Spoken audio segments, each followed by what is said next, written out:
warahmatullahi wabarakatuh. Perkenalkan, nama saya Adinda Muriska Sabila Salama, NIM 11905100164, kelompok 7 ilmu dakwah yang beranggotakan Sukma Wijaya, Indah Fitriah, dan dosen pengampu Ibu Umi Musyarafah MA.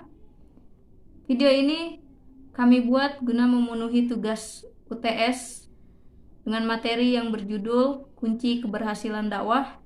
Baik, selanjutnya kita simak bagaimana penjelasannya. Menjelaskan tentang tujuan dakwah. Tujuan dakwah itu menciptakan tatanan kehidupan bagi manusia untuk melaksanakan segala daya dan upaya dalam amar ma'ruf nahi mungkar. Secara sistematis tujuan dakwah dibagi menjadi 4 bagian. Yang pertama, tazkiyatul nafs. Tazkiyatul nafs yaitu membersihkan jiwa dari noda syirik yang menyimpang dari akidah Islam. Yang kedua, mengembangkan kemampuan baca tulis. Yang ketiga, membimbing pengamalan ibadah. Ibadah yang menjadi landasan bagi perkembangan kehidupan umat Islam untuk tetap damai dan selamat dunia akhirat.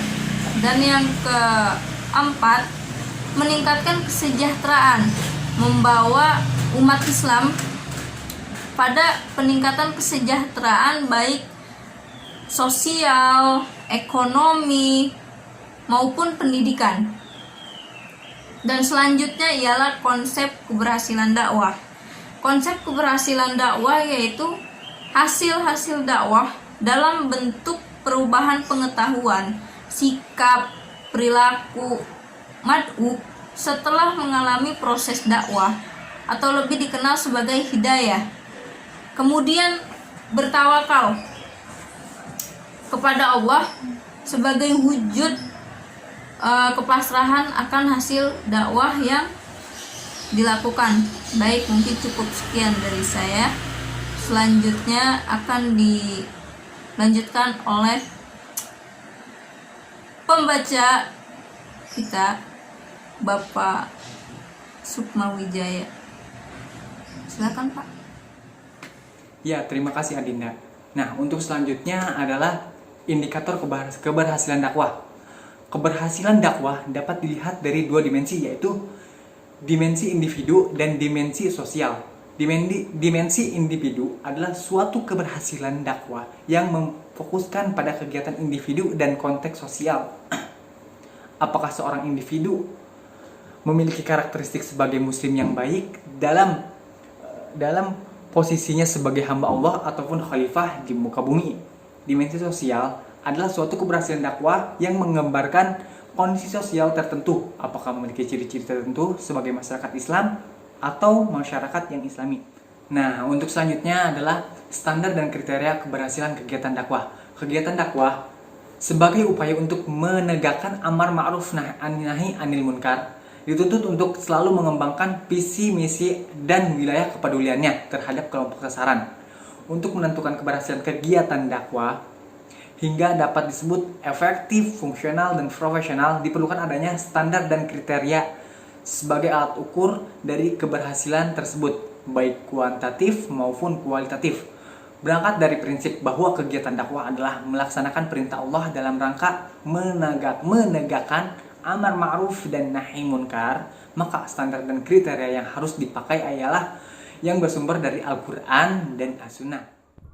Selanjutnya, evaluasi dakwah. Evaluasi sendiri artinya menilai, mengamati, mengkoreksi, dan atau introspeksi untuk menjadi lebih baik. Lalu, evaluasi dakwah adalah suatu proses pengumpulan data, menganalisis informasi tentang efektivitas dan dampak dari suatu tahapan atau keseluruhan program, khususnya program dakwah. Tujuan evaluasi dakwah untuk apa sih? Tujuan utamanya adalah untuk mengukur seberapa berhasilkah program dakwah itu sendiri. Proses evaluasinya bagaimana? Proses evaluasi dakwah yang paling sederhana adalah tim atau staf cukup duduk bersama dan berdiskusi. Tetapi untuk proses yang lebih terorganisir, model yang umum digunakan adalah yang pertama, menetapkan standar, yang kedua input data, yang ketiga proses evaluasi inti, ini biasanya berupa diskusi, lalu proses yang akhir adalah evaluasi akhir. Untuk membantu proses evaluasi, kita juga bisa menggunakan angket. Nah, yang tahap yang digunakan angket yang pertama adalah mengumpulkan data, lalu menganalisis, bisa secara kuantitatif maupun kualitatif, dan yang terakhir adalah menyajikan analisisnya, bisa berupa lisan ataupun tulisan. Nah, itu tadi proses evaluasi dakwah. Sekian dari kami. Mohon maaf dan terima kasih. Sampai jumpa di tugas berikutnya. Wassalamualaikum warahmatullahi wabarakatuh.